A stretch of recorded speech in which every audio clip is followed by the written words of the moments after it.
On a stormy night in 1993, inside a locked room at Graceland, Elvis whispered a secret to his daughter that she never repeated to anyone, not even family. For 30 years, she guarded it like a final promise. But when the truth finally surfaced, it changed how the world saw the king forever. Rain hammered against the white columns of Graceland like someone knocking to be let in. It was April 22, 1993, 11:14 p.m. Thunder rolled over Memphis, shaking the magnolia trees and rattling the old iron gates. Most of the tourists who had filled the estate hours earlier were long gone now. Only their footprints remained, fading into puddles along the brick path. Inside the mansion, security guard Ray Dalton made his late-night rounds.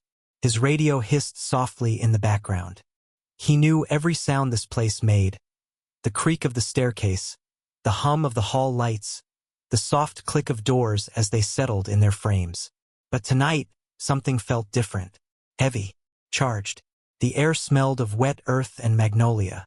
Lightning flashed through the windows, long white streaks that lit up Elvis's old trophies and photographs. Ray paused by the Hall of Memories, a room rarely opened now.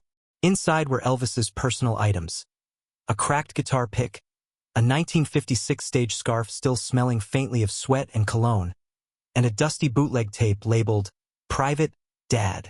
As Ray reached for his keys, a sudden knock echoed from the front entrance. He froze. No one visited Graceland at this hour, not without warning. And never during a thunderstorm. Ray walked toward the foyer, heart ticking. When he opened the door, rain pushed in like a cold breath. Standing on the porch, soaked to the bone, was Lisa Marie Presley. Her hair clung to her face. Her eyes looked swollen, like she'd been crying or had run all the way here. Water dripped from her coat onto the polished floor. "Lisa," Ray whispered, surprised. He hadn't seen her in months. She nodded, catching her breath. "I need to go inside." Her voice was soft, but firm. A voice that didn't ask permission. It carried the weight of someone returning to a place they both loved and feared. Ray stepped aside and let her enter. The storm growled outside as she crossed the foyer. Lightning lit up the mansion again, and Ray noticed something tucked under her arm. A small diary, bound in worn leather, a ribbon marking a page halfway through. Her hand shook around it. Lisa wiped rain from her face and whispered, "I need to go to the Hall of Memories." Ray felt a shiver crawl up his spine. That room held the private pieces of Elvis no fan had ever seen. People said the walls still held his breath. Others said you could hear echoes if you stood there long enough. Ray hesitated. "At this hour?" She nodded again. "Please." He unlocked the door. When Lisa stepped inside, she held the diary tighter, like it was the only thing keeping her upright. Have you ever walked into a room filled with someone's ghost? What memory would you face if you had one night alone? Lightning flashed across the artifacts, and Ray suddenly realized her hands wouldn't stop shaking. The storm outside Graceland dragged Lisa Marie back to another storm, one she never forgot. August 12, 1976, Graceland Music Room, 9:47 p.m. Thunder cracked over Memphis just like it did tonight. But back then, the house was alive with noise. 300 fans gathered at the gates, singing Elvis songs through the rain, hoping he might step out onto the balcony and wave. Inside, Elvis paced across the music room floor in blue pajamas. His hair was messy, his eyes tired. He looked like a man fighting 100 battles at once. His breathing was uneven, like every inhale took work. He ran a trembling hand over a stack of vinyl records on the piano. 9-year-old Lisa Marie sat quietly near the corner, hugging a pillow. She knew something was wrong without being told. The fans outside cheered when lightning flashed, thinking maybe he'd come to the window. But Elvis didn't move toward the curtains. He turned toward his daughter instead. "Come here, little Lisa." His voice cracked on the last syllable. She got up and walked toward him, small bare feet tapping on the floor. He took her hand and led her down the hallway. The thunder followed them like footsteps. He stopped at a room she had never entered alone, the Hall of Memories. Elvis pulled her inside and closed the door gently. The room smelled like vinyl, leather, and the faint trace of his cologne baked into old scarves. Lamps glowed softly over artifacts from his life. Ticket stubs, newspaper clippings, fan letters tucked inside shelves.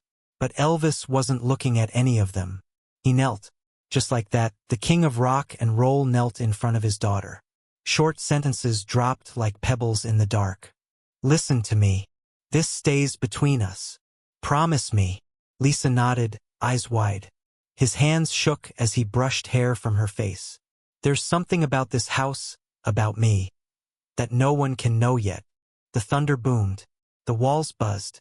The room felt too small for his fear. He whispered the secret into her ear. Soft, slow, breaking. The camera would never hear the words. The fans outside would never know the moment even happened. But Lisa Marie's face changed. Innocence slipping, understanding forming. A truth too heavy for a child settling in her chest like a stone returning to earth. When he finished, Elvis put both hands on her shoulders and said, "When the time feels right, only then can you tell them." He kissed her forehead. Outside, the fans kept singing. Inside, a little girl carried a burden meant for no one her age. What would you do if someone you loved trusted you with a truth that scared them? How long could you hold it? Lisa Marie whispered, "I promise." And the storm swallowed her words. The years after that storm rolled forward like a long, uneven train. Some days smooth, some days sharp enough to cut. But the secret never loosened its grip on Lisa Marie. When Graceland opened to the public in 1982, everything changed. The mansion went from a family home to a shrine. That first year alone, over 600,000 visitors poured through the doors. Every hallway became a corridor of whispers. Every room became a museum of her childhood. But one room stayed locked to tourists. One room stayed dark. The Hall of Memories. Lisa Marie passed it often, but she never stepped inside. Every time she saw its doorframe, that night in 1976 rose up like a ghost behind her. The thunder, the trembling voice, the whispered truth. She carried it like a shadow stitched to her back. The fans outside never saw the weight she held. They held ticket stubs from Vegas shows and scarves Elvis once threw into crowds. They argued about the best concerts, the rarest bootleg tapes, the deepest notes he ever hit. Meanwhile, she held a secret he didn't want the world to touch. In the 80s and 90s, she tried to build a life outside the Presley glow. She fell in love. She lost love. She tried again. Tabloids chased her like wolves, printing stories faster than she could breathe. Every mistake became a headline. Every heartbreak became gossip. Crowds followed her everywhere. Not because they knew her, but because she was his. Sometimes fans cried just looking at her, saying she had his eyes. Other times they asked questions she could never answer. Questions about his final nights, his regrets, his fears. Questions that came painfully close to the secret. How do you grow up when the world treats your father like a myth, but you remember him as a man who whispered into the dark with shaking hands? How do you carry a promise when the whole world is begging to hear it? Years passed. Her music career began. She wrote songs that sounded like storms. Soft thunder, old wounds, echoes of someone trying to understand herself. Critics said she sounded haunted. They didn't know why. Every time she visited Graceland, she walked past fans crying at his grave. She listened to strangers talk about the real Elvis. Each person convinced they knew him better than the next. But they didn't know the secret he left with her. The secret that kept her from sleeping sometimes. The secret that made her feel like she was carrying the last piece of him the world couldn't steal. By 2016, she couldn't hold it inside her head anymore. It hurt, pressed against her ribs, kept knocking at her heart like a door she needed to open. One night, alone in her room, she took out her diary. Worn leather, bent corners, ribbon bookmark, and for the first time in 40 years, she wrote the secret down. When she finished, her hands were shaking. She closed the diary, then hid it, deep inside a drawer she hoped no one would find. Because once ink touches paper, a secret is halfway to the world. The next turning point came quietly, without warning, without ceremony, on a warm Memphis afternoon in 2017. The sun hung low over Graceland, painting the white columns gold. Tourists wandered the grounds, snapping photos, whispering stories they'd heard from someone's cousin's neighbor who swore they once met Elvis. Ray Dalton stood by the front entrance, scanning visitor badges, when a familiar black SUV rolled through the gates. Lisa Marie stepped out. This time, she wasn't drenched from rain or shaking from memory. She looked calm, collected, almost too calm. She walked past the fans without a word. A few gasped, holding up autographed albums. One woman whispered, "She looks just like him." But Lisa didn't stop. Her eyes were focused, almost determined. When she reached the foyer, Ray noticed something in her hand. A book, small, brown, leather-bound. Her diary. "Ray," she said softly, "I need to go inside." He didn't ask why. He never did. The two of them walked down the hall, past the familiar framed photos, past the velvet ropes, past the rooms tourists begged to see. Her steps slowed only once, right outside the Hall of Memories. Ray unlocked the door. The hinges groaned like the house itself recognized her. Inside, the air was still. The artifacts seemed frozen in time. Elvis's cracked guitar pick, the 1956 stage scarf folded neatly in a display box, the dusty bootleg tape labeled, "Private, Dad." Lisa moved toward the old piano at the back of the room. Its surface glowed under a small lamp. Dust floated like snowflakes in the quiet light. Then she did something Ray had never seen anyone do. She placed her diary, on the piano. No one ever left anything on that piano. Not staff, not family, not visitors. Lisa pressed her palm against the diary and whispered, "If anything happens to me, give this to the world." Ray's breath caught. "Are you sure?" She didn't look up. "Yes." She slid the diary slightly across the piano top, like she was passing a torch she never wanted to carry. When she turned to leave, Ray said, "Lisa, what's in it?" She paused in the doorway. Her voice dropped to almost nothing. "Truth." And then she was gone. Ray waited until her footsteps faded down the hall. Then he approached the piano. His hand trembled as he lifted the diary, just enough to see the first page. In handwritten blue ink, she had written, "For when the truth must be known." He looked around the room.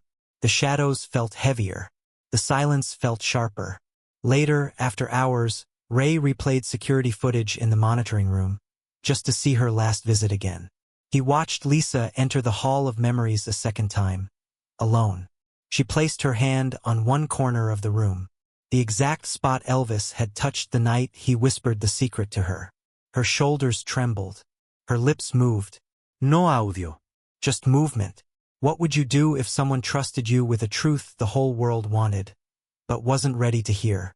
Would you open the diary? Or protect it? Ray stared at the final line on the page. He was more than the world believed, and he knew something life-altering had just begun. The news of January 12, 2023 hit Memphis like a collapsing wall.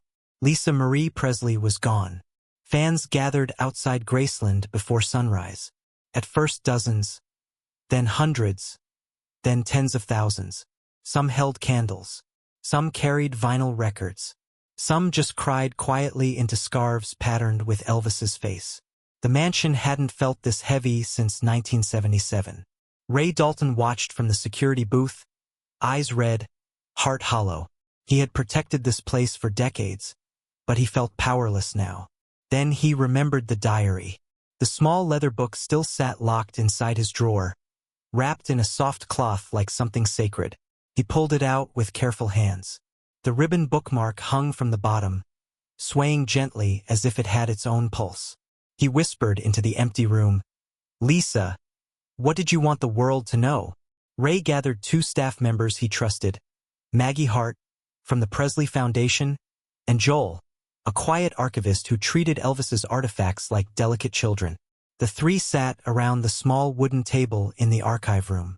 Outside, the low hum of grieving crowds drifted through the windows. Someone was softly playing "How Great Thou Art" on a portable speaker. Ray opened the diary. The first few lines were about her childhood. The next pages talked about growing up in the shadow of a legend. But then they found the part that mattered, the storm night in 1976. Lisa Marie wrote with surprising clarity, like she had been carrying the memory around for decades, polishing it like a stone. She wrote about Elvis pacing, his trembling hands, the hall of memories, the secret, the promise. A folded sheet fell from between two pages. A note. Ray unfolded it slowly. The handwriting was Elvis's. Large loops, hurried lines, that familiar slant. Joel recognized it instantly from old letters. The note was brief. Only a few sentences. One of them stopped the room cold. Tell them I was just a father trying to stay strong. Ray felt the breath leave his chest. This wasn't the voice of a superstar. This was a tired man asking his daughter to protect his humanity. Ray read the next lines aloud. The diary described nights when Elvis couldn't sleep and recorded late-hour tapes. Raw, unfiltered, vulnerable. Tapes where he talked about his fears, his mistakes, his loneliness. Tapes he never meant the public to hear. Ray retrieved a dusty box labeled Unreleased, Hall B.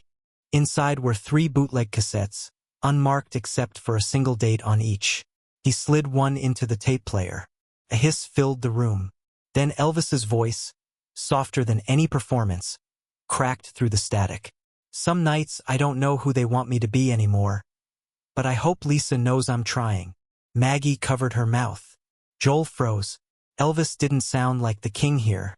He sounded like a man afraid of disappointing his daughter.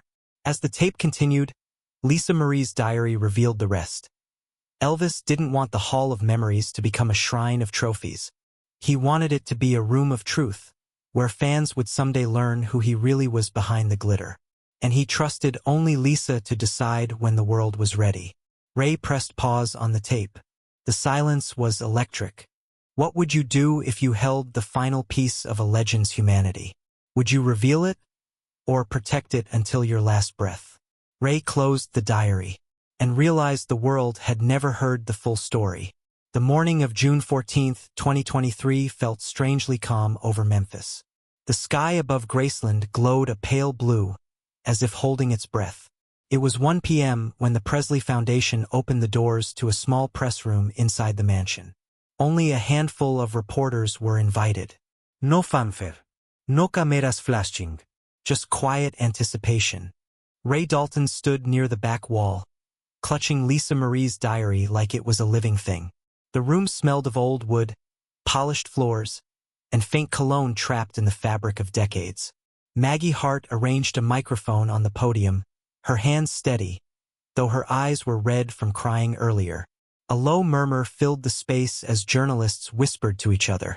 What's this about? Is it an announcement? Is it about Lisa Marie's estate? They had no idea. Ray looked down at the diary again. He could still feel the worn leather under his fingertips, the imprint of Lisa's handwriting pressing through thin pages. He remembered her voice the day she left it behind. Soft, steady, cracking in the middle. If anything happens to me, give this to the world. Today was that day. Maggie stepped to the podium. She cleared her throat, adjusted the mic, and let the room settle into silence.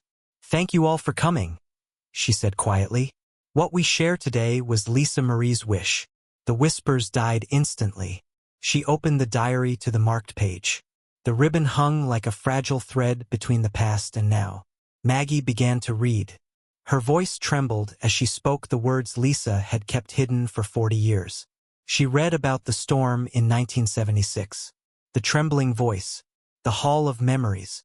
The whispered secret Elvis didn't want the world to hear. Not yet. She read the line that made Ray's heart stop every time. Tell them he was just a father trying to stay strong. The room didn't breathe. Then Maggie unfolded a small note Elvis had written. Flashbulbs went off as reporters scrambled to capture every line. I want Graceland to be a place of healing someday. A sanctuary for people who feel the way I feel tonight. A hush swept through the room. Beneath that sentence, in shaky handwriting, Lisa will know when it's time. One journalist lowered his pen and whispered, My God! Maggie continued reading. The next part was the revelation no one expected. Elvis had planned to open a private sanctuary at Graceland, a quiet place for people battling loneliness, addiction, and emotional pain. A space where fame meant nothing. A space where real hearts could rest. He wanted Lisa Marie to oversee it when she was old enough. When she understood life deeply enough. When she felt ready.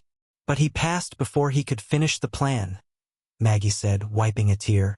And Lisa carried the responsibility alone. Ray watched reporters lean forward, faces softening, eyes widening. They weren't writing now. They were listening. The next lines Lisa wrote hit the room like a wave. My father wasn't just a legend. He was human. He was hurting. He wanted to help people who were hurting too. Silence. Absolute. Then Maggie set the diary down gently. This is the truth Lisa wanted the world to hear. She wanted her father remembered for his heart, not only his crown. Suddenly a voice rose from the back of the room. A woman stepped forward, middle-aged, trembling. She held out a small bracelet made of faded blue beads. Elvis gave this to me during a show in '76, she whispered. He looked sad that night. Now I finally understand why. The room went still again. Have you ever learned something that suddenly made every memory fall into place? Have you ever wished you could go back and thank someone for a truth you didn't see? Ray closed his eyes. The transformation had begun. The world was finally hearing the secret, and it felt like a weight lifting from decades of silence. In the months that followed the press room revelation, something shifted across Graceland. Not in the way the lights shone, not in the way the tours ran, but in the way people walked. Visitors moved slower now, almost reverently, like the air itself carried a new truth. They didn't rush to take photos or scramble for views of Elvis's cars. They stopped at quiet corners. They lingered near framed letters. They whispered instead of shouted. And outside the Hall of Memories, everything changed. A brand new plaque was placed beside the door, the Presley Sanctuary, inspired by Elvis's last promise. Crowds gathered around it every day. Some touched the metal with shaking hands. Others traced the letters gently, like they were touching Elvis's voice. A few left small offerings, a guitar pick, a folded diary page, a ticket stub from a 1972 Madison Square Garden concert. Ray Dalton stood near the doorway each morning, watching the reactions. Many visitors cried silently. Some thanked him without knowing why. Others simply closed their eyes, breathing in the stillness of the room Elvis once feared entering alone. Inside the sanctuary, the transformation was even more powerful. One section displayed Elvis's handwritten note, the one meant for Lisa Marie. Another showcased her diary under glass, open to the most important page. Soft lighting made the writing glow like a final message from father to daughter. Maggie Hart helped guide guests through the sanctuary. He wanted healing, she'd say gently, not applause. People listened. People believed. People understood the king in a way they never had. The Presley Foundation soon launched support programs inside a renovated wing of Graceland. Small rooms where visitors dealing with loneliness, grief, or addiction could sit quietly, talk to counselors, or just breathe. The first week, they welcomed nearly 1,200 people seeking solace. And every day, Ray thought about Lisa Marie. Her quiet steps in 2017. Her diary resting on the piano. Her whispered, "If anything happens to me." He realized she had been preparing the world not just to hear the truth, but to receive it. How many stories remain hidden inside the walls of places we think we know? How many hearts could heal if we saw our heroes as human instead of impossible? One evening, just before closing, Ray found a new sticky note left anonymously on the sanctuary wall. "Thank you, Lisa. You saved someone you never met." He swallowed hard. And then he saw it, the final page of Lisa Marie's diary, now displayed behind glass. It revealed one last line no one expected. People gathered around the final glass case like it held a beating heart. Inside lay the last page of Lisa Marie's diary. Creased, warm in color, ink pressed deep into the paper. The lighting above it glowed soft gold, almost like a candle held in cupped hands. Ray approached slowly. Even after months, he still felt nervous reading it. This page felt different from the rest. Rar. Truer. Visitors leaned in. One woman covered her mouth. A man clutched his backpack strap like it was the only thing keeping him steady. Written in Lisa Marie's familiar looping script was a single sentence. Remember him for his heart, not his crown. That was it. No long explanation. No dramatic confession. Just a truth so simple it cut deeper than anything else she'd written. Ray felt the room shift, as if the air grew heavier with understanding. For decades, the world had worshipped Elvis Presley. The star, the legend, the king. People copied his moves. People collected his records. People stood outside Graceland for hours just to touch the gate. But here, in this final sentence, Lisa Marie asked the world to see someone else. The father who whispered secrets in the dark. The man who feared failing the people he loved. The human being who carried loneliness between concerts. The heart behind the crown. Visitors wiped tears. Some whispered, "I never knew." Others pressed their palms together like they were praying. A few just stared at the page without blinking. Ray felt something loosen in his chest. For years he'd watched fans love Elvis fiercely. But now, for the first time, he felt them understand him. Because love built myths, but truth built connection. In the corner of the sanctuary, a little girl tugged on her mother's sleeve and pointed to the diary.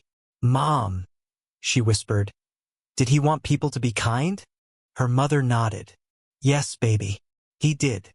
Isn't that what most people want, to be remembered not for what they did, but for who they tried to be?